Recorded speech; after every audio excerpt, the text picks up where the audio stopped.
It's not very often I incorporate natural light into these videos. Either I'm recording these at nighttime or when there's an overcast day. But now, there's actually some sun, so this is a better idea of what I actually look like. Usually the light's right above me and that seems to kind of obscure some of my features. So here you go. If you remember from the last video, this month did not start out very well at all. Basically, I was at work when I was just getting these weird chest pains.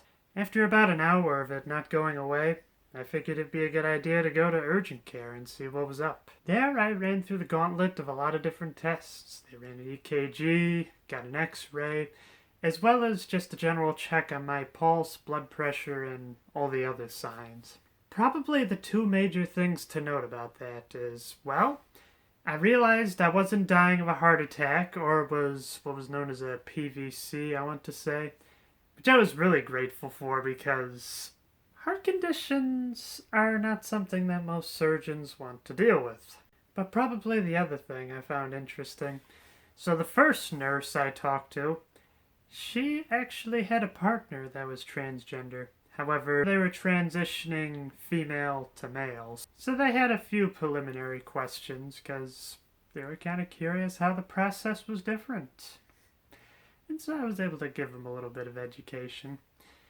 And there I kind of realized that, well, I've been kind of lucky in terms of my medical care. I haven't really faced any discrimination. Although it does annoy me that my blood tests still say male at the very top of it, no matter how many times I've asked them to be replaced, but I guess that's just kind of a minor thing, really, compared to the grand scheme of things. At the very end of this gauntlet, it seemed like I was having the warning signs of bronchitis or something that was coming around. So they gave me some medication to treat it. However, considering I've got a little bit of a chemical experiment happening in my body already, I just wanted to have the medication just for the worst case scenario.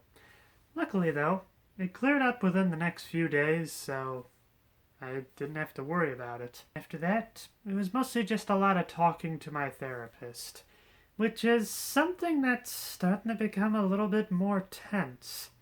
As I've started to realize, we kind of have polarizing views on a few different subjects, and so part of me is worried about pushing too far, and then I'd have to find another therapist to write me a letter, and well, I went through it long enough with the first therapist. I want to be able to get it done with the second therapist. This is the second therapist I've had to go to for this letter, so I really hope that this therapist can get me what I'm looking for. But yeah, I guess it is kind of annoying, the idea that, like, therapy is supposed to feel safe, like you can talk about anything. And now it feels like I can talk about most things.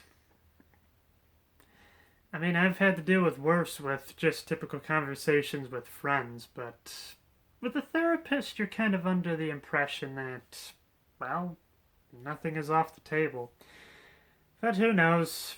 Maybe in time I'll be able to delve more into, like, my personal views with my therapist.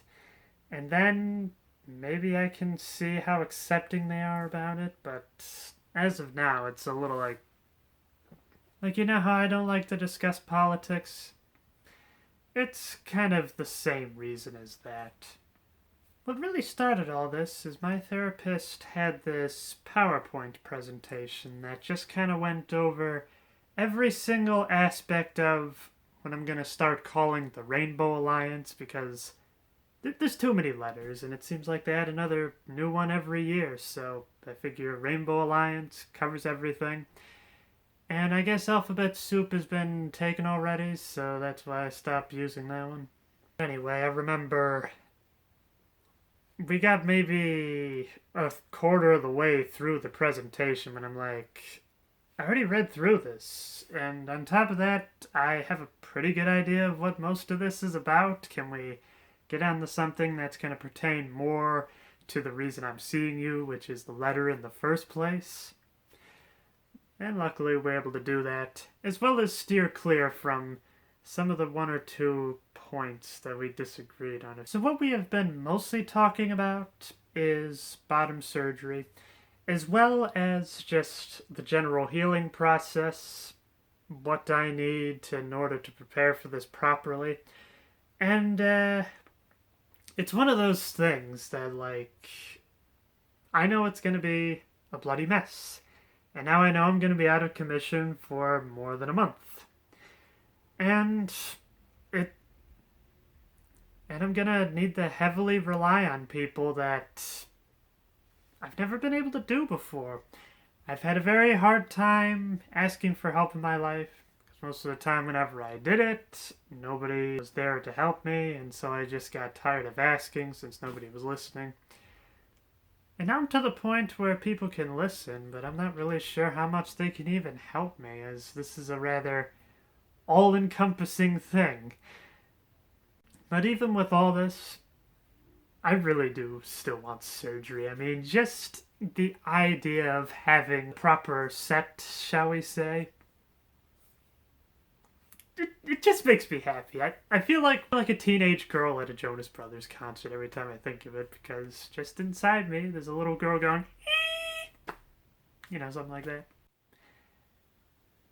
So yeah, it seems like the more I learn about with bottom surgery, the more I realize I've got to make more money in my budget. And I thought I had a pretty good amount already. And then it's like, no, you're gonna need to buy this stuff for a good chunk of your life, for like the good few years after surgery, and I'm just kind of like, okay, well, that's gonna add more time to this because I don't have that much money at the moment. And at this time, that's really my main concern because, well, if it didn't have to do with money, I could hire an in-home nurse to be able to get me up and running the first month or two. I could hire somebody to cook for me, to be able to drive me around, all this other stuff. But I'm just a person that never really came from money, and, well, I'll probably never have that much in my entire life, but who knows. Everything just seems to be getting so expensive these days, too, which doesn't seem to be helping anything. One of the other things that's really interesting, and I don't think I've covered this in other videos, but I seem to be a bit of a trans elder. There are other people that have come up to me with questions, wanting to know specific details about what it takes to transition, or what it takes to realize that you are transgender in the first place. And I've made the acquaintance of a few people that are questioning and or starting their process now, just kind of wondering, what is there to worry about? Should I bring this up to my doctor, or is this normal? That kind of stuff. That's about all I can think of in that aspect. That's why I always like to end each video by saying, hey, if you have any questions, leave a comment, because there's no way I can address everything. So it's a typical practice for us at the office to all get together and have a big lunch once a week. And we even invite a few people that used to work there but now are retired, and so they have the time, and hey, the more the merrier.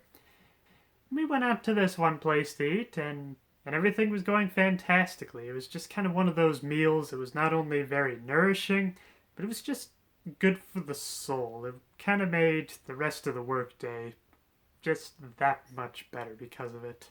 And I think the thing that made it even better is, well, the waiter wanted to know if I wanted some water, and it's just like, you want some more of that, miss?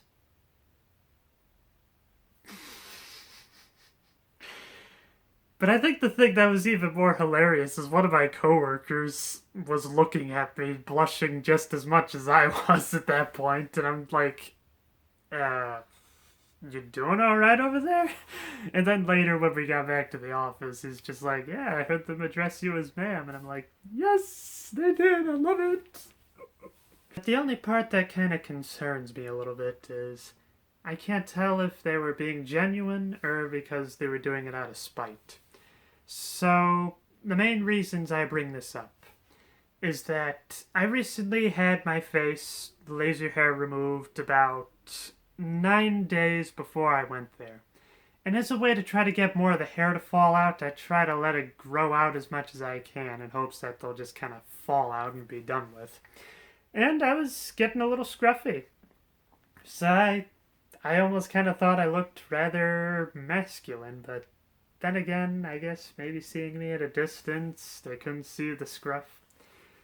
And on top of that, like, I can't tell if it was because of the conversation or if I just misheard him, but I could almost swear I heard the waiter in the back room saying, "I don't serve trans." And it wasn't until a little while afterwards it all kind of came together, and I'm just kind of like, so was he saying it because he was making fun of me? Or because he was trying his best? I don't know. But all was forgiven on that weekend. I wanted to get some Chinese food because I haven't had Chinese in a while and I wanted to change it up. So I picked up some takeout. So I was waiting there in line. I was the next one up and they're just like, "Yes, ma'am, what'd you order?"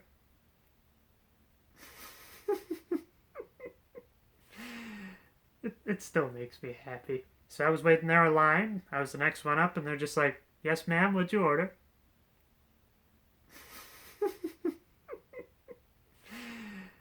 It still makes me happy. That kind of leads to one last thing I want to mention.